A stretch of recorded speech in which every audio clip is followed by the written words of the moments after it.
எஸ்சின்னு வச்சுக்கோங்க. நான் இங்கே உட்காந்து பேசிக்கிறேன். நீங்கள் பேசிட்டு இருக்கும்போது எனக்கு என் அறிவை நான் இங்கே சொல்ல முடியும். ஆனால் நான் வந்து அங்கே சொல்ல தயங்குறேன்.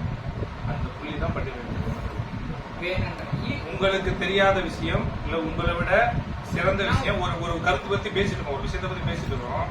அந்த விஷயத்துல வந்து எனக்கு வந்து ஒரு சரியான பாயிண்ட் கிடைக்கு, ஆனால் சொல்லலாம்னு தோணுது.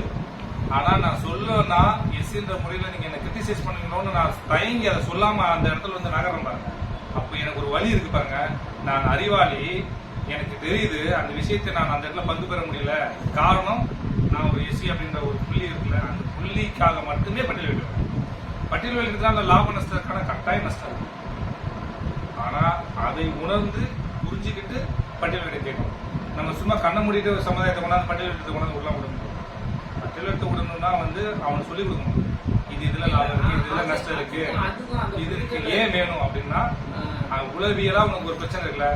சமுதாயத்துல வந்து ஒரு இப்போ ஒண்ணு இல்லை, மனித வெடிகுண்டா போறானுங்க, நிறைய மதம் ரீதியா ரொம்ப தீவிரமா இருக்காங்க, எல்லாம் இருக்காங்க. அது ஏன்னா அவனை வந்து ஒரு மன ரீதியா மனசுதான் எல்லாத்துக்கும் காரணம் தான், வில் பவர் தான் எல்லாத்துக்கும் காரணம் தான். அந்த மனசு தான் எல்லாம் பண்ணும்போது மனசுகிட்ட வந்து ஒரு உளவியலா உங்களை ஒரு தாழ் மனப்பானை வச்சிருக்கிறதுக்கும் அந்த உளவியல தாழ் மனப்பான் இல்லைனாலும் எப்படி இருக்கும் வித்தியாசம்?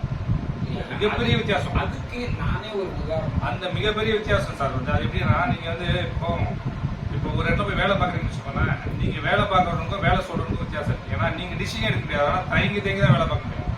வேலை கொடுக்குறவன் அதெல்லாம் கொடுப்பா, அது ஒன்றும் பிரச்சனை, அது சின்ன பிரச்சனை, இது பண்ணிப்போம் அப்படின்னு சொல்ல அந்த ஒரு விஷயம் பண்ணும்போது அவனுடைய ஓட்டம் வேகம் அந்த ஸ்பீடு இருக்கும்ல, அந்த ஸ்பீடுக்காக தான் பண்ணிட்டு அந்த உளவியலா ஒரு சின்ன பெயின் இருக்குல்ல, அந்த பெயினை உடைச்சிட்டா எல்லா தேவைகளும் எல்லா பிரச்சனையும் நம்ம சமாளிச்சிடலாம். இல்ல நீங்க இந்த விஷயத்த சொல்றீங்க. ராஜஸ்தான்ல வந்து மீனா சமூகம் வந்து ஒரு எஸ்சியில தான் இருக்காங்க.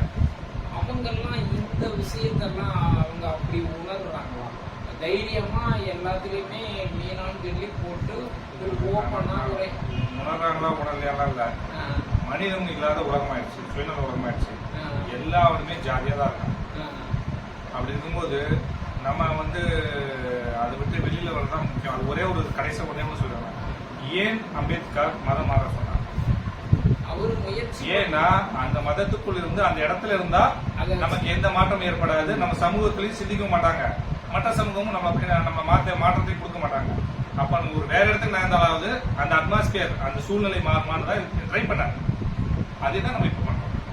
நான் அந்த இடத்துல இருந்தேன், என்னை ஆண்டவனும் ஆள நினைக்கிறவனும் எல்லாவனுமே இடஒதுக்கீடை கொடுத்து சமூக மாற்றத்தை ஏற்படுத்த முயற்சி பண்ணல, அதை வைத்துக் கொண்டு ஜாதியாவே வாழ வச்சான்.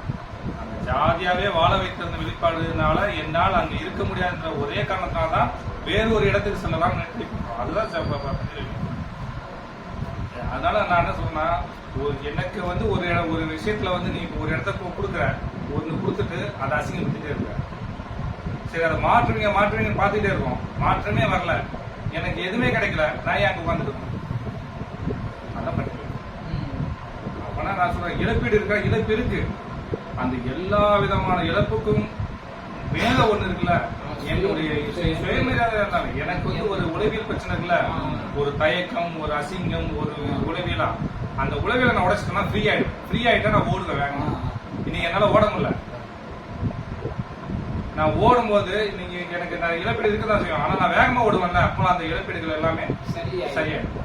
அது காலத்துல நாளைக்கு என் பேரனுக்கும் என் பேத்திக்கும் என் கொள்ளு பேத்திக்கும் கொள்ளு பாட்டுக்கும் அது ஒரு பயனா இருக்கும். இன்னைக்கு பாதிப்பு தான், அதை ஏத்துக்கணும். ஆனா ஏத்துக்கிறதுக்கு நம்ம எப்படி கூப்பிடணும்னா நம்ம உறவுகிட்ட போய் சொல்லி கொடுக்கணும். இப்ப இந்த விஷயம் என்னுடைய